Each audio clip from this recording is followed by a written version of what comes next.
Lungs cancer ಅಂದರೆ ಶ್ವಾಸಕೋಶಕ್ಕೆ ಸಂಬಂಧಿಸಿದಂಥ ಕ್ಯಾನ್ಸರ್ಗೆ ನಾವು ಲಂಗ್ಸ್ ಕ್ಯಾನ್ಸರ್ ಅಂತ ಹೇಳ್ತೀವಿ.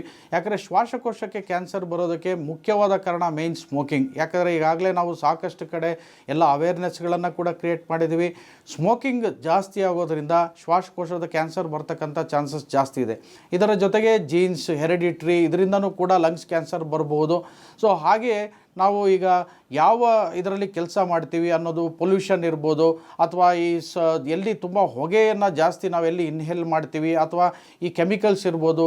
ಸೊ ಇಂಥ ಕಡೆ ಈ ಕೆಲಸ ಮಾಡ್ತಕ್ಕಂಥವ್ರು ಕೂಡ ಈ ಲಂಗ್ಸ್ ಕ್ಯಾನ್ಸರ್ಗೆ ತುತ್ತಾಗುವಂಥ ಚಾನ್ಸಸ್ ಜಾಸ್ತಿ ಇದೆ. ಹಾಗೆ ಅವರು ಮಾಡ್ತಕ್ಕಂಥ ಕೆಲಸಗಳಲ್ಲಿ ಈಗ ತುಂಬ ಜಾಸ್ತಿ ಈಗ ಸಿಲಿಕಾನ್ ಇರ್ಬೋದು, ಅಂದರೆ ಈ ಕ್ವಾರಿ ಅಥವಾ ಮೈನಿಂಗ್ ಇದರಲ್ಲಿ ಕೆಲಸ ಮಾಡ್ತಕ್ಕಂಥದ್ದು. ಸೊ ಇಲ್ಲೆಲ್ಲ ಕೂಡ ಈ ಲಂಗ್ಸ್ಗೆ ಎಫೆಕ್ಟ್ ಆಗುವಂಥ ಚಾನ್ಸಸ್ ತುಂಬ ಜಾಸ್ತಿ ಇರುತ್ತೆ. ಸೊ ಇವ್ರಿಗೆಲ್ಲ ಕ್ಯಾನ್ಸರ್ ಬರ್ತಕ್ಕಂಥ ಚಾನ್ಸಸ್ ಜಾಸ್ತಿ ಇರುತ್ತೆ. ಸೊ ಈ ಶ್ವಾಸಕೋಶದ ಕ್ಯಾನ್ಸರ್ ಬಂದಾಗ ಕೂಡ ಇವ್ರಿಗೆ ಅರ್ಲಿ ಸ್ಟೇಜಸಲ್ಲಿ ಡಿಟೆಕ್ಟ್ ಆದರೆ ಇಲ್ಲಿ ಕೂಡ ಕೀಮೋಥೆರಪಿ ಅಥವಾ ಸರ್ಜರಿ ಮಾಡ್ಬೋದು.